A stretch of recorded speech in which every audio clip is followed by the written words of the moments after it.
서울 신림동에서 한 남성이 혼자 사는 여성의 집에 무단 침입을 시도하는 CCTV 영상이 인터넷에 공개돼 논란이 일고 있습니다. 오늘 오전 경찰이 주거 침입 혐의로 긴급 체포해 조사를 벌였는데요.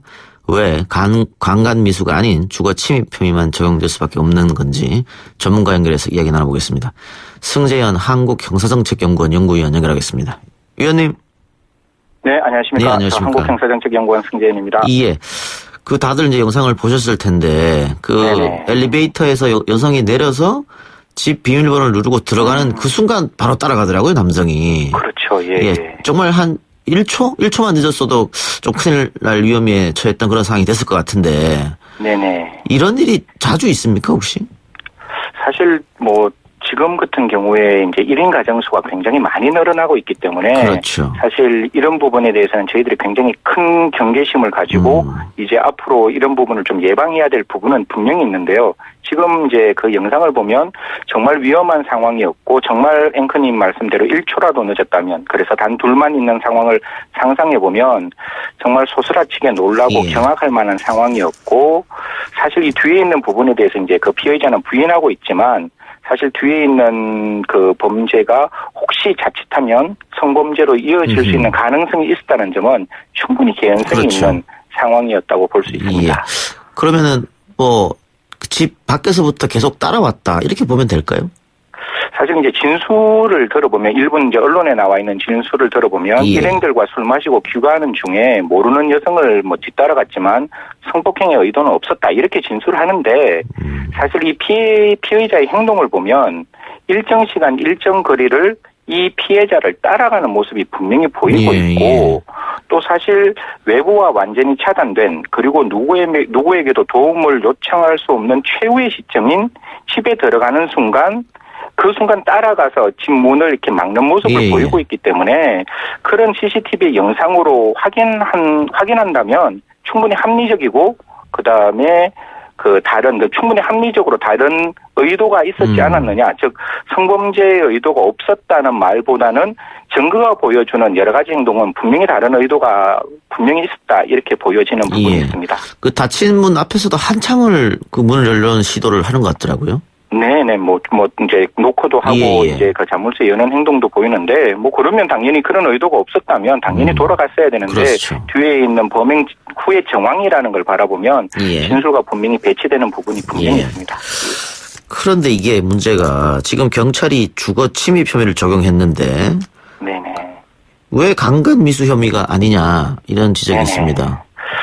이런 부분에 대해서 국민들이 굉장히 공분하고 있는 부분도 있는데 그렇죠. 사실 대한민국의 법이라는 게 죄형 법정주의라는 게 있어서 그 범죄가 성립되기 위해서는 일정 요건이 필요한데 이제 이 범죄를 바라보면 일부 언론에서는 이걸 강간죄라고 하는데 사실 조금 더 강력한 범죄로 의유로 할 수 있는 게 성폭력 범죄 처벌 등에 관한 특례법에 보면 특수강도 강간죄라고 해서 주거 침입을 범한 자가 강간으로 나아가면 무기 또는 5년 이상의 징역으로 굉장히 가중처벌할 수 있는데 분명히 이 피해자는 주거 침입했는 부분은 명확하거든요. 건조물 안에 들어갔기 때문에 그렇다고 본다면 과연 강간죄가 성립될 수 있느냐. 그 강간죄에서 우리 판례가 요구하고 있는 거는 그 피해 여성에게 폭행과 협박을 해서 이 피해 여성이 항거가 불가능하거나 현저히 곤란하게 할 정도의 폭행 협박이 있어야지만 강간죄가 성립된다는 게 기존에 쌓여왔던 판례고 그 판례가 지금 이미 이렇게 고착화되어 있는 부분이 있기 때문에 지금 피해 여성이 안에 들어가서 이 가해 남성이 더 이상 피해 여성에게 직접적으로 폭행 협박을 한 것이 CCTV에 나와 있지 않기 때문에 이런 경우에 이제 강간죄로 의율할 수 없는 부분은 조금 불편하고 어색하지만 있고요. 그래서 제가 저번에 특정 연예인이 동영상을 몰래 찍은 몰카를 동영상으로 이렇게 바깥에 이제 뿌리겠다라고 하는 그 협박에 대해서도 단순 협박죄가 아니라 그러한 어떤 목적을 가지고 하는 협박죄를 더 가중 처벌해야 되는 거고 본 사안 같은 경우에도 분명히 특정 목적, 성폭력의 목적으로 타인의 주거에 들어갔다면 그 주거에 들어가는 목적을 전제로 더 가중 처벌하는 죄를 만들어서 좀 강력하게 처벌할 필요가 있지 않을까. 즉 죄질에 합당한 형을 부과할 수 있는 새로운 입법이 필요하지 않을까 그렇게 생각을 합니다. 그러니까 지금 현재 있는 법으로는 방법이 없고 새로 법을 만들어야 된다 이 말씀이네요. 그렇죠. 지금 있는 법으로는 이제 주거 침입죄 정도밖에 안 되기 때문에. 그럼 뭐 벌금 정도 나오겠네요. 그렇죠. 뭐 벌금이나 뭐 그렇죠. 뭐 정말 열심히 만약에 뭐 강하게 처벌해봤자 집행유예 정도밖에 될 수 없는 게 너무 안타까운 현실인 거죠. 예. 그런데 문제는 이 남성이 그렇게 주거 침입 혐의로 벌금 정도 내고 나서 네네. 이런 행동을 멈출 것인가 또 할 수 있는 거 아니겠어요? 이 부분이 가장 우려스러운 부분인데 이게 뭐 더 국민들이 아실지 모르겠지만 올해 3월에 서초구에서 똑같은 사례가 하나 발생했는데 주거 침입을 하고 여기서는 이미 들어가서 피해 여성에게 강제 추행을 신체 일정 부위를 만지고 나오는데 이때 구속이 되지 않습니다. 사실 지금 가장 중요한 것은 이 가해 남성을 피해 여성과 격리시키기 위한 가장 효과적인 방법은 구속을 하는 건데 지금 구속영장이 단순히 주거 침입만으로는 안 될 수가 있어요. 그런데 제가 말씀드리고 싶은 거는 구속영장 발부 조건에 무엇이 있는가 하면 재범의 위험성과 주요 참고인 즉 피해자에 대한 위해를 할 우려가 있으면 그게 구속영장 발부 사유로 되어 있거든요. 단순히 뭐 주거가 뭐 일정하다, 증거인멸이 없다, 도망할 우려가 없다가 아니라 분명히 이런 위해의 우려와 그다음에 재범의 위험성이 있다면 이 부분을 사법당국과 법원은 좀 신중하게 판단해서 다시금 이 피해 여성이 정말 소스라치게 놀랐을 거란 말이에요. 제가 딸을 키운다면 정말 밤잠을 잘 수 없을 만큼 진짜 무서운 경험이었을 건데 이런 피해자의 마음을 좀 생각하셔서 이런 걸 좀 고려하셔서 구속영장을 발부할 때 좀 참작해 주셨으면 하는 마음입니다. 위원님 아까 초반에 언급했듯이 이런 범죄를 막을 대책을 마련하는 게 중요하지 않겠습니까? 어떤 대책이 있을까요? 맞습니다. 사실 뭐 앵커님도 아시겠지만 저희들이 이제 그 문재인 정부가 들어오면서 이런 여성들에 대한 안전한 여러 가지의 논의를 이미 너무너무 많이 발표를 했어요. 사실 안심이 있는 앱이라 그래서 112 신고 없이 앱만 누르는 거가 될 수 있도록 만들고 여성 안심 귀가 스카우터제 만들고 그다음에 범죄 예방을 하기 위한 디자인도 많이 만들었는데 가장 중요한 건 이게 실질적으로 효과가 발생할 수 있도록 이런 제도들을 강력하게 이끌어가야 되는데 그런 부분을 조금 꼼꼼히 살피셔서 진짜 이게 제대로 이루어질 수 있는 부분을 좀 살폈으면 좋겠고 마지막으로 제가 한 말씀 드리고 싶은 거는 사실 경찰의 방범 기능이 좀 강화돼야 되는데 현재 범죄를 진압하기 위해서 신속성과 효과성을 강조하기 위해서 지구대로 편제가 좀 많이 바뀌었거든요.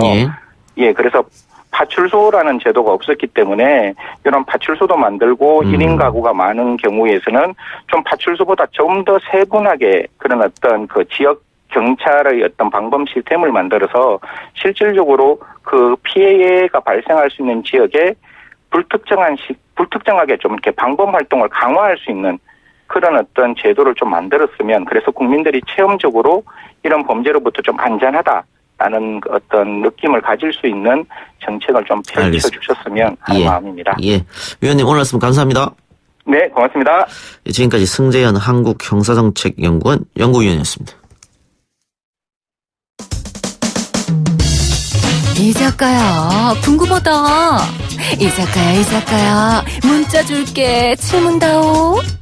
여러분은 지금 웃으며 정보를 입수하고 편안하게 참여하는 이동형의 뉴스 정면 승부와 함께하고 있습니다. 생방송에 참여하고 싶은 분들은 샵 0945 우물정 0945번으로 단문 50원, 장문 100원의 문자 메시지를 보내주시거나 예스 앱으로는 무료로 참여할 수 있습니다. 지금 바로 보내주세요.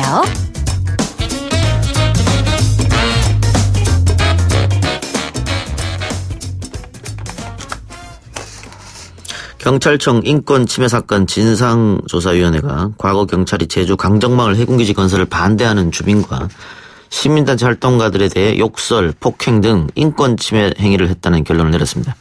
반대 측 목소리를 억누르기 위해 경찰뿐 아니라 국정원, 제주도, 해군까지 관계기관들이 총력전을 펼치는 것으로 드러났는데요. 경찰청 진상조사위원회 박진 위원 연결해서 이야기 나눠보겠습니다. 위원님. 안녕하세요. 네, 안녕하십니까. 자, 제주 강정마을 해군기지 건설 반대 목소리에 조직적 대응이 있었다. 오늘 발표하신 내용인데 구체적으로 다시 한번 설명 부탁드리겠습니다. 네, 오늘 저희가 발표한 내용은요. 강정마을에 해군기지를 유치하는 과정에서 해군이나 또는 유관기관들이 반대하는 주민들의 목소리를 적극적으로 담지 못하도록 예. 사전 모의하는 정황이나 어쨌든 비민주적인 절차 이런 문제들이 상당히 있었음을 발견을 했고요. 그리고 또 경찰들이 이에 대해서 경비하거나 진압하는 과정에서 광범위한 인권 침해가 있었다라는 내용을 발표했습니다. 예. 자, 해군기지 건설 사건과 관련해서 체포, 연행된 분들도 굉장히 많은데 경찰이 무리하게 구속영장을 청구했다. 이게 확인된 겁니까? 일단은 연행자가 상당히 많습니다. 697명 정도로 저희가 2007년부터 2018년까지 있다고 보고 있고요. 그리고 또 구속영장은 여러 차례 기간을 나눠서 보면 그 마지막 기간 중에는 기각률이 62.5% 정도인 것을 보면은 영장 청구가 조금 무리하지 않았나라는 판단을 해볼 수 있을 것 같고요. 왜 그랬을까요? 이 조사 과정에서 좀 드러났는데 유치 과정에서도 유관기관들이 여기에 대한 감정주의 진압들을 국정원이나 기무사 또 경찰까지 모여서 모의하기도 했는데요. 한편으로는 경찰의 기조 자체가 이것을 불법은 필벌하라는 기조를 가지고 있었기 때문에 예. 사실은 반대하는 주민이나 활동가들에 대한 이런 연행이나 또는 구속영장 청구가 좀 많지 않았나 이렇게 봅니다. 예. 유치 과정에서도 문제가 있었다고 하던데요. 네네. 주민들의 어쨌든 의사를 들어봐야 되잖아요. 예. 이 유치하는 과정에서 이미 위미나 다른 제주도 지역에서 주민들의 반대로 제주 해군기지 건설이 계속 자초되고 있었거든요.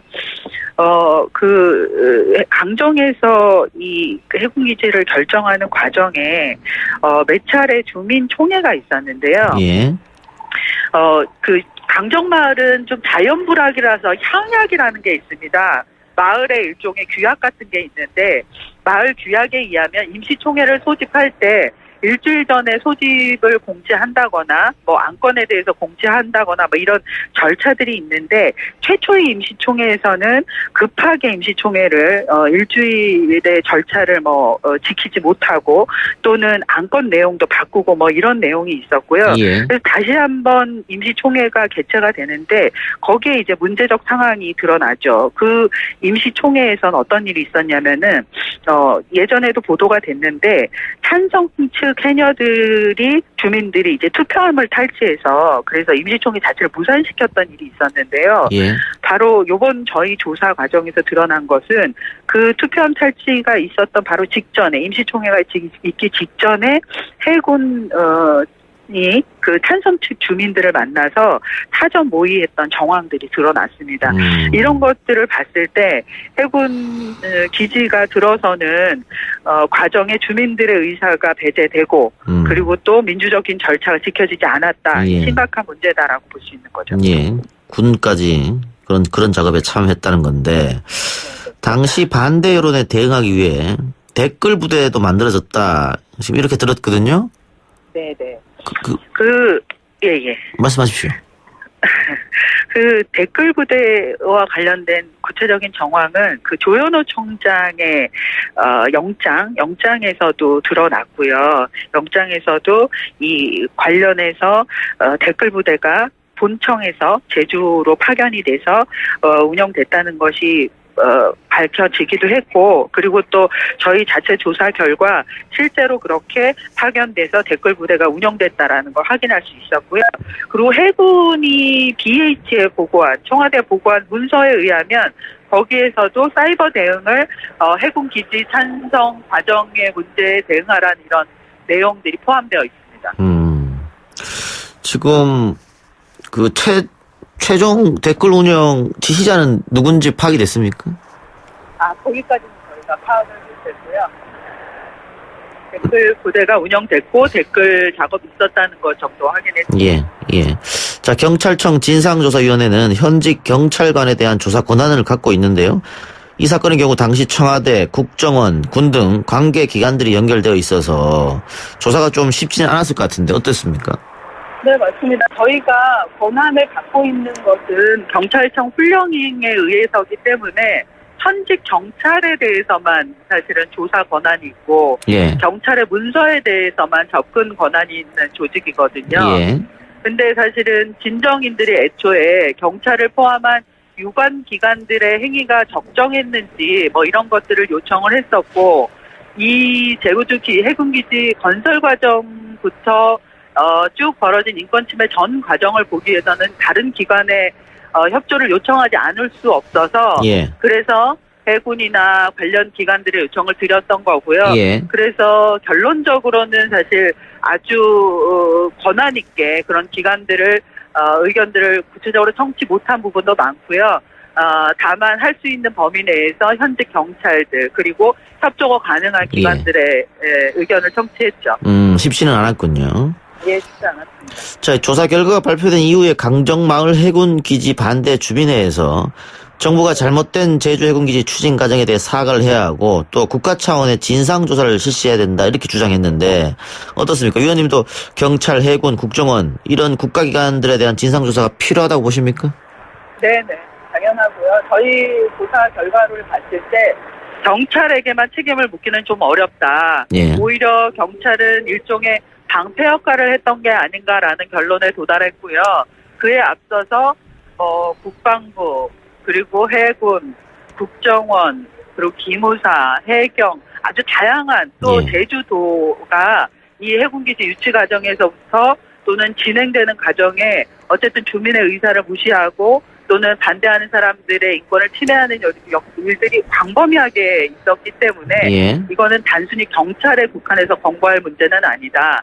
그래서 정부의 사과를 요청하는 그런 권고를 하게 예. 됐습니다. 경찰, 해군, 국정원, 지자체 이게 다 한꺼번에 유기적으로 움직였다고 하는 것은 결국은 정부가 이렇게 컨트롤 타워 역할을 해서 뭔가 지시했기 때문에 이런 거 아니겠습니까?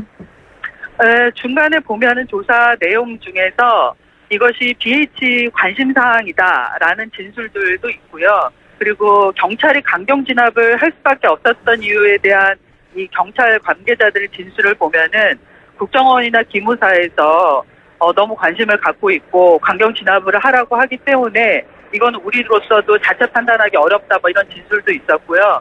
실제로 이 기간 동안 서귀포 서장이 3번이 바뀌거든요. 예. 서귀포 서장이 이런 강경 진압에 좀 미온적이다 이런 평가들을 그런 다른 기관에서 했다. 그렇기 때문에 그런 변화들이 있었다 이런 진술도 있어서 이것을 단순히 진짜로 컨트롤 타워 없이 이렇게 진행되기는 어렵다고 보지만 하지만 저희가 거기까지 아주 구체적으로 조사된 바가 없어서 그런 알겠습니다. 합리적인 의심을 할 수는 있겠죠. 예. 네. 예, 오늘 말씀 감사합니다. 네, 감사합니다. 예, 지금까지 박진 경찰청 진상조사위원회 위원이었고요. 외부에서 전화가 연결돼서 통화 상태가 양호하지 못했습니다. 이 점 청취자분들 양해 부탁드리겠습니다.